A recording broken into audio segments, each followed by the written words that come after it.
Bienvenue à vous tous à cette grande édition du journal sur Canal Congo Télévision. On commence avec cette information situation sécuritaire à l'est de la République démocratique du Congo. Le chef de l'État, Félix Antoine Tshisekedi, était en tête-à-tête ce mardi avec son homologue angolais Joao Lourenço. À l'entame de cette discussion, les deux chefs de l'État n'ont fait aucune déclaration publique. Gisèle Eto. Cette rencontre de Luanda est la suite du mini-sommet sur la sécurité dans l'Est de la République démocratique du Congo, organisé le 18 février dernier à Addis Abeba en Éthiopie en marge de la 37e session ordinaire des chefs d'État et de gouvernement de l'Union africaine à l'initiative du président angolais, médiateur de l'Organisation continentale sur la crise entre la RDC et le Rwanda. Le tête-à-tête à huis clos entre les présidents Félix Tshisekedi et Joao Lourenço a eu lieu au palais présidentiel de Luanda. À l'entame de ces discussions, les deux chefs d'État n'ont fait aucune déclaration publique. Il n'est pas prévu une prise de parole ni un communiqué à la fin de cette entrevue. Ici de rappeler qu'au cours du mini-sommet d'Addis Abeba, le médiateur Lourenço avait fait part de son souhait d'obtenir une rencontre directe entre le chef de l'État congolais et son homologue du Rwanda. À ces sujets, la position du président Félix Tshisekedi est restée inchangée. Une telle rencontre n'est possible qu'à la seule condition sine qua non d'un retrait immédiat des troupes militaires du RDF du territoire congolais, la cessation des hostilités au front et le cantonnement des groupes terroristes du 1-23. Dans cette rencontre de Luanda, le président Félix Antoine Tshisekedi Tshilombo est accompagné de ses deux vice-premiers ministres de la Défense, Jean-Pierre Bemba, et celui des Affaires étrangères, Christophe Lutundula, du ministre d'État Antipas Mboussa, ainsi que son haut représentant, Serge Tchibangu. Le président de la République démocratique du Congo, Félix Antoine Tshisekedi, a reconduit la mission de l'informateur afin de compléter son rapport par certains éléments supplémentaires. Ceci après que l'informateur lui ait présenté son rapport. Regarde. Au terme de ces consultations en vue d'identifier la majorité parlementaire, l'informateur Augustin Kabouya a présenté son rapport préliminaire au chef de l'État, Félix Antoine Tshisekedi Tshilombo. Le chef de l'État a parcouru mon rapport. Il a vu ce que j'ai apporté comme résultat. Là-dedans, on parle aussi du nombre de députés que nous avons identifiés qui sont disponibles pour sa cause. Après que l'informateur ait présenté son rapport au chef de l'État, Félix Antoine Tshisekedi Tshilombo a reconduit sa mission afin de compléter son rapport par certains éléments supplémentaires. La décision est contenue dans un communiqué du directeur de cabinet du chef de l'État, Guilain Nyembo. Ainsi donc, l'informateur dispose d'un nouveau mandat de 30 jours renouvelable une seule fois. Le premier mandat lui accordé pour cette mission court jusqu'au 7 mars prochain. Le président du parti politique Congo Uni, Congo Fort, de Jean-Marie Béa appelle à la requalification de la dénomination, voulais-je dire, du M23. Il était invité du magazine Rendez-vous des auditeurs ce mardi 27 février 2024 sur Ralik FM. Ces derniers considèrent qu'au regard des actes de terreur que le M23 commettent dans l'est du pays, ils doivent être combattus comme les terroristes. Regardez. Fini la confusion autour de la vraie identité des M23. Ils sont terroristes et non le contraire, clame Jean-Marie Béa, président national du parti politique Congo Uni Congo Fort de l'opposition républicaine, puis s'allie également le message du pape François qui appelle à la mobilisation de tous pour sortir le Congo de Lumumba dans cette agression injuste. Pour lui, le monde doit combattre l'M23 et c'est sans aménagement car leur nature de terroriste nécessite une réplique proportionnelle aux actes de terreur qu'ils commettent. On voit bien que le Conseil de sécurité de l'ONU condamne avec force l'offensive de la rébellion du M23 dans l'est du pays, donc dans l'est de la République démocratique du Congo. Il faut noter ici que les mots ont un sens. La rébellion, le M23 n'est pas un groupe rebelle. Mais le M23, c'est juste un groupe de terroristes. Parce que depuis que le M23 a commencé, ils sont là pour semer la terreur. Quand vous dites que c'est un groupe rebelle, qui revendique une certaine chose. Quelles sont les revendications du M23? La population même congolaise ne connaît pas, ne sait pas les revendications. Mais c'est un groupe terroriste. Alors, quand nous voyons ces groupes terroristes appuyés par un pays comme le Rwanda, alors le Rwanda doit être condamné aussi comme un pays approuvant le groupe terroriste au même titre que Boko Haram, au même titre que l'État islamique. Auteur de la loi portant son nom, qui vise à stopper net le cumul de fonctions, Jean-Marie Béat annonce une méga manifestation le 30 juin prochain pour appeler à l'appui de la communauté internationale face à la situation de l'insécurité devenue très préoccupante à l'est de la République démocratique du Congo. À cet effet, je tiens à informer que le 30 juin, notre parti Congo Uni, Congo Fort appelle toutes les femmes du monde, à une marche mondiale juste en portant des soutiens-gorge rouges. Juste des soutiens-gorge rouges, vous verrez que nos femmes vont défiler le 30 juin de cette année pour justement dénoncer le silence de la communauté internationale, dénoncer ces femmes qui sont violées, ces enfants qui sont tués, juste pour faire l'intérêt de ces multinationales.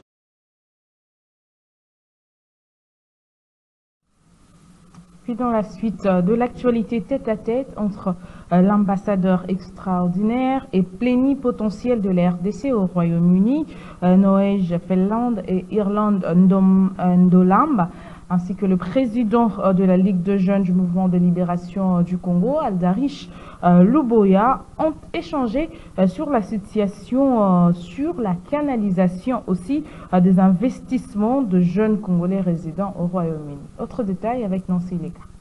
Lors de son dernier séjour au Royaume-Uni, le président de la Ligue de jeunes du mouvement de libération du Congo MLC, Aldarish Luboya, qui séjourne au Royaume-Uni, est allé présenter ses civilités à Ndolam Ngokwei, ambassadeur extraordinaire et plénipotentiaire de la RDC au Royaume-Uni, Norvège, Finlande et Irlande.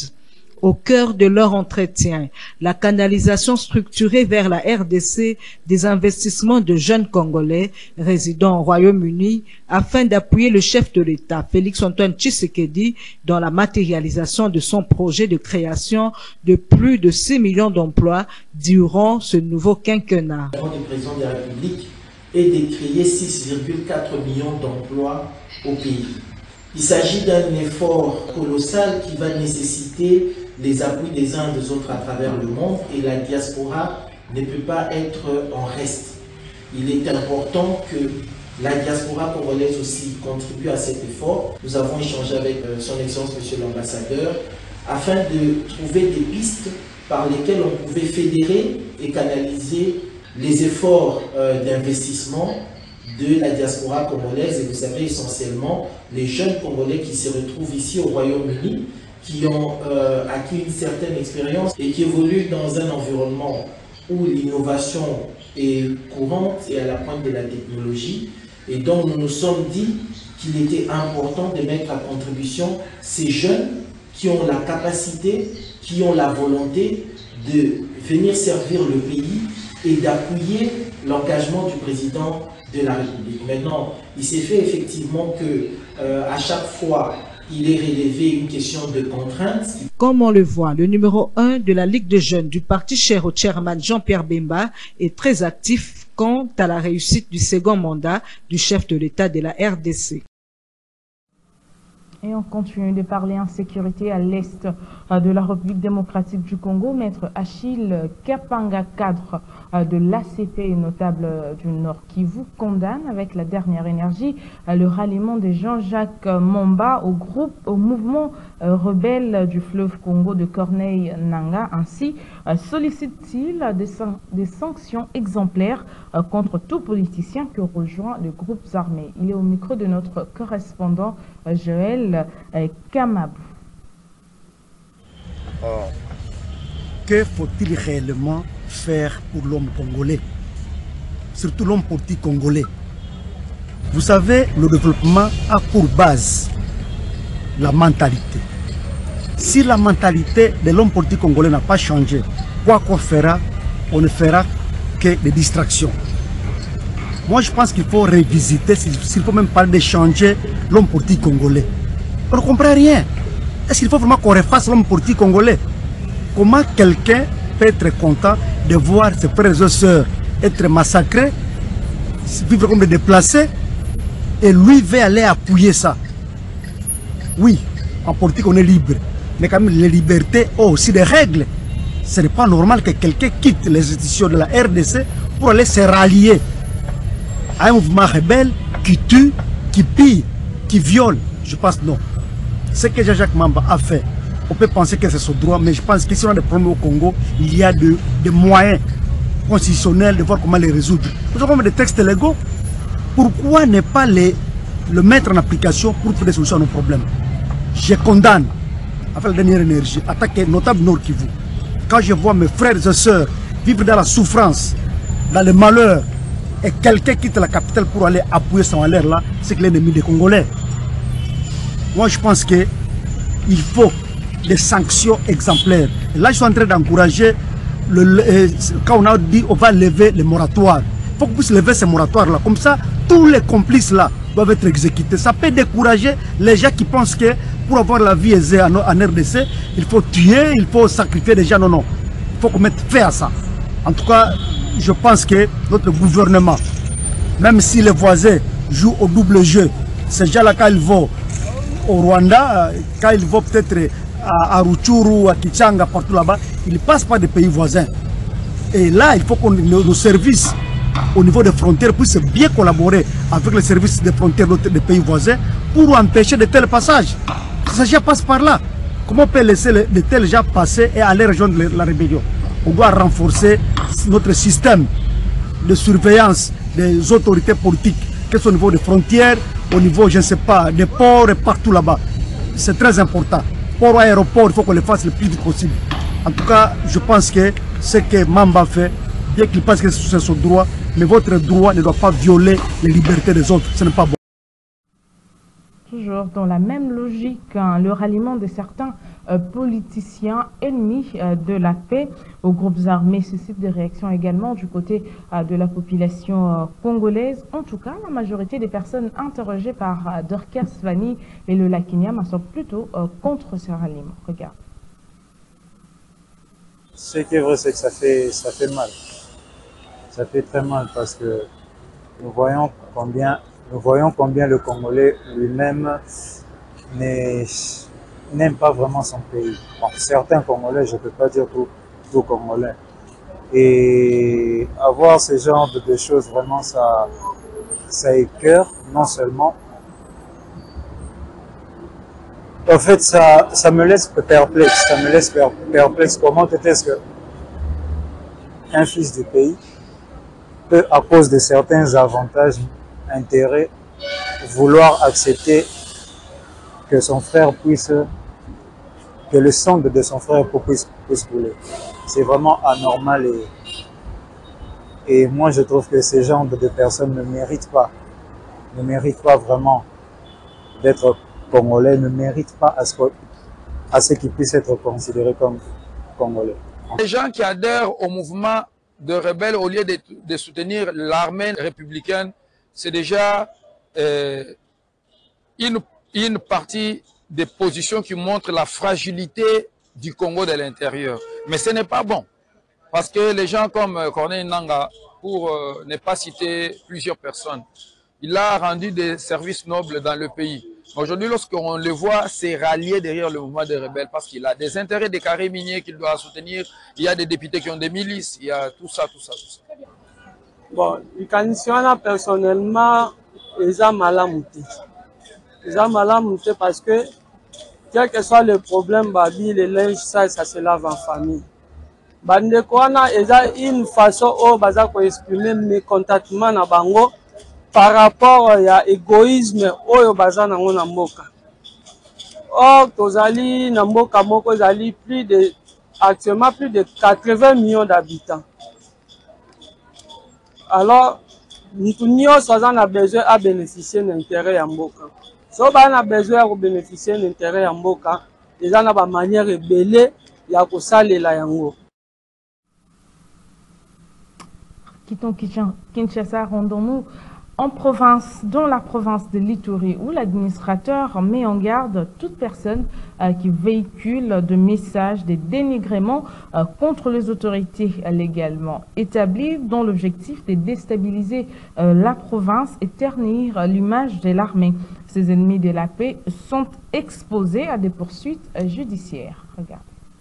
Tout d'abord, c'est à l'endroit de l'armée. Tous ces propos poussiérés, des propos diffamatoires, des mensonges, des montages, d'intoxication sont proférés à l'endroit de l'armée. Parce que l'armée est représentée ici en Ituri par les gouverneurs militaires, commandant des opérations, lieutenant-général Luboya Kashamadjoni. Cela veut dire que tous ceux-là qui sont dans cette campagne de diabolisation à l'autorité, ce n'est pas en réalité l'autorité, mais c'est l'armée. Parce que le code pénal militaire qualifie tous ces propos comme l'outrage à l'armée. Parce que nous reconnaissons le lieutenant-général Luboya comme l'un des officiers des forces armées. Et il est ainsi. Étant donné, à la lumière de la loi, à l'article 87 du Code pénal militaire, il est clairement écrit que toute expression injurieuse à l'endroit ou dirigée contre les officiers, sous-officiers et hommes du rang est punissable et qualifiée comme outrage à l'armée. Et c'est là la peine,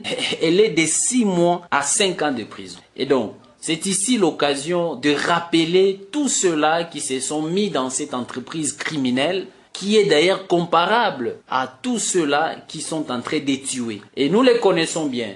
Monsieur le journaliste, nous vous assurons que nous les connaissons bien. Et bientôt, le mandat d'arrêt seront lancés à leur endroit pour qu'ils puissent répondre à leurs actes.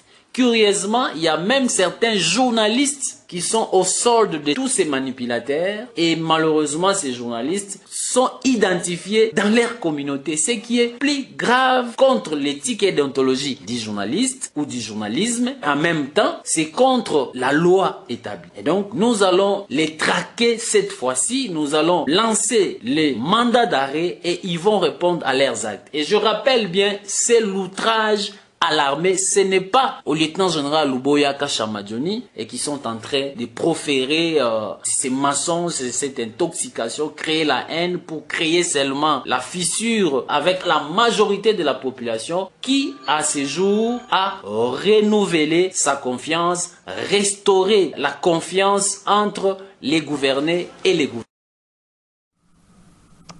Restons toujours en province, pas qu'en Ituri. Rendons-nous à présent à Beni, au Nord Kivu. Parlons de cette grève des importateurs de produits pétroliers. Ils protestent contre le procédure judiciaire lancée à l'encontre de certains d'entre eux par le parquet de Beni. Le point avec notre correspondant Joël Kamabou.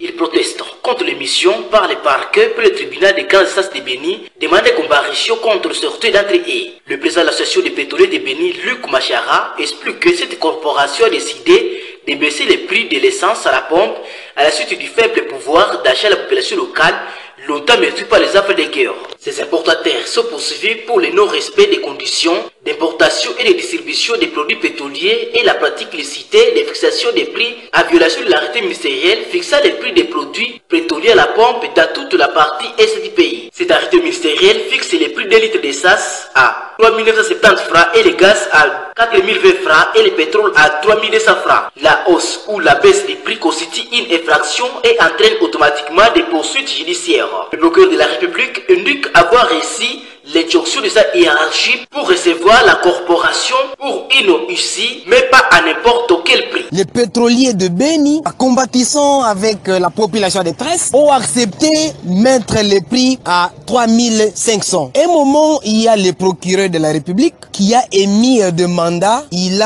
s'est convoqué certains pétroliers de mandat à fixer les prix à 3800. Et c'est ainsi que les pétroliers, tout en compatissant avec la population de Tresse, n'ont pas voulu et Et ils ont essayé de chercher la solution palliative pour aller voir monsieur le maire. Monsieur le maire a pris une décision et a adressé une lettre au procureur et a demandé au procureur de surseoir sa décision. Malheureusement, après la lettre de monsieur le maire, le procureur a émis encore d'autres histoires. Mais nous disons, est-ce que ce procureur connaît dans quel pays nous sommes? Nos frères et sœurs combattissent avec nous, usagers de la route. Pourquoi il endurcit toujours son cœur? C'est ainsi que, après analyse et délibération, le Parlement de jeunes accompagne la grève des pétroliers à ville de Beni. De l'autre côté, cette grève se déclenche lorsque le procureur de la...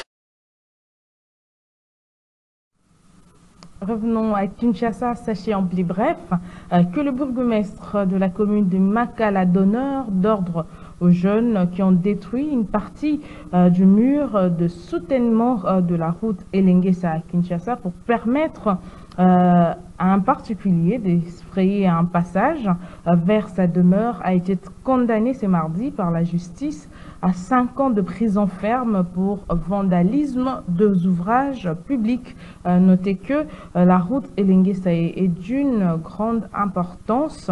Elle relie 4 communes de Kinshasa, à savoir Ngiringiri, Kalamu, Selembao et Makala. Elle est nouvellement construite par la ville de Kinshasa. Nous y reviendrons bien évidemment. Et puis la journée internationale des organisations non gouvernementales est célébrée donc ce mardi 27 février 2024. À ce sujet, Jess Bouchanga a interrogé Jonas Chumbela de la Nouvelle Société Civile. Il parle d'une journée symbolique qui reconnaît le travail qu'abattent les ONG. Journée internationale des organisations non gouvernementales est une reconnaissance symbolique mondiale du travail que ces hommes et ces femmes abattent sur le terrain dans les différents domaines de la vie nationale, dans les domaines des droits de l'homme, démocratie, de l'aide humanitaire et dans des conditions extrêmement difficiles. Un travail qui les expose. Et il est reconnu par cette date, par le monde entier, que c'est un travail qui vient en termes de ressources additionnelles à l'effort que les différents gouvernements du monde entier déploient dans la lutte contre la pauvreté, le développement, la paix, ainsi que la sécurité partout. Donc c'est une journée symbolique, mais qui nous rappelle le travail des organisations de la société civile et qui devait aussi interpeller les autorités, du moins celles congolaises, quelle est leur contribution à cet effort en termes de ressources additionnelles. Le travail des organisations de la société civile non gouvernementales en RDC n'est plus à démontrer. Et nous payons la tribut la plus lourde d'ailleurs à cause de ces efforts. Rappelez-vous du travail qui a été organisé par le comité laïque de coordination en 2018. Souvenez-vous du fait de Rez-Mémoire Floribert Chebeya, pourquoi il a perdu sa mémoire. Rappelez-vous de Pascal Kabungulu dans le sud Kivu. Voyez autant de dégâts qu'on laisse à ces hommes, à ces femmes qui travaillent sans attendre le salaire et qui sont oubliés. Cette manière de faire ne peut pas faire progresser la société. Nous pensons que les autorités congolaises devront penser comment subventionner ces organisations qui abattent un travail formidable. Et pour finir, en société, parlons de la consommation de jus en bouteilles plastiques qui est en vogue ici à Kinshasa. En tout cas, la majorité de ceux qui en prennent n'ont pas une idée claire sur la composition de produits utilisés par sa fabrication. Les spécialistes, pour leur part, recommandent aux uns et aux autres la consommation de jus naturels. Ils sont visibles un peu partout à Kinshasa, les vendeurs de jus en bouteilles plastiques. La plupart portent des sachets dans lesquels sont entassées les bouteilles d'eau et des jus de différentes marques. À cause de la chaleur qui sévit une bonne partie de l'année dans la capitale, de nombreux Kinois se rabattent sur l'eau en sachet et les jus en bouteilles plastiques pour se désaltérer. Ils le prennent aussi pour des raisons économiques.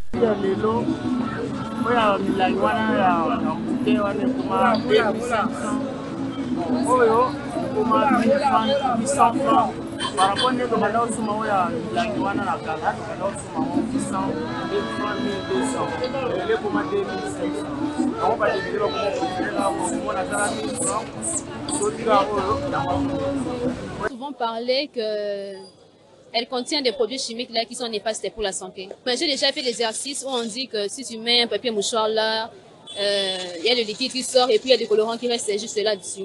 Voilà pourquoi, quand j'ai déjà fait cet exercice-là, je ne prends vraiment plus ça, vraiment. Toujours eu des inconvénients à ma vie. Car si la façon de vivre, ça y a un des appembés, na biso pe sur la biso. Nous tous soyons yogi ganza ma maroji les appembés. Nambonga muki mutoa na waki osomba, mais il est très dangereux pour la vie. Pour le spécialiste, ces boissons sucrées contiennent les substances chimiques qui sont les additifs alimentaires provenant pour la plupart de la chimie de synthèse et moins de la chimie naturelle. Cela expose la population aux maladies si la dose n'est pas respectée. Là aussi, il s'agit de la question de dose. Parce qu'il y a une dose journalièrement admissible. Quand la dose admissible de manière journalière est dépassée, ces produits-là déjà est à déclasser. Ces additifs, à des doses très élevées qu'à la normale, ça peut créer des maladies, allant des cancers jusqu'aux complications plus graves même cardiovasculaires. Surtout, acheter moins cher pour plus cher sur le plan de la santé. Avec l'évolution de la recherche à travers le monde, certains additifs alimentaires ont été retirés de la circulation dans certains pays vu leur dangerosité. Est-ce que c'est le cas pour les RDC? Faute de certitude, ces chimistes conseillent la prudence. La chose que je peux recommander aux consommateurs, qui soit la population congolaise, qui est ma population, c'est d'être prudent. D'autant plus que ces boissons, on n'a pas encore des évidences scientifiques sur toutes les boissons qui circulent au pays, mieux en ville de Kinshasa. Je recommande d'abord une prudence et encore mieux l'abstinence. Les corps de chimistes du Congo projettent d'organiser un atelier sur les additifs alimentaires dont les colorants. Ils promettent à l'issue de ces travaux de donner un éclairage pour une politique sanitaire cohérente en cette matière afin de prévenir certains dangers sur les vies humaines en République démocratique du Congo. Ainsi donc s'achève cette grande édition de journal. Un grand merci à vous de nous avoir suivis de partout. Un grand merci à Olivier Longwango et à Bruno Nzinga qui ont réalisé cette édition de journal. On se retrouve très prochainement avec le même plaisir.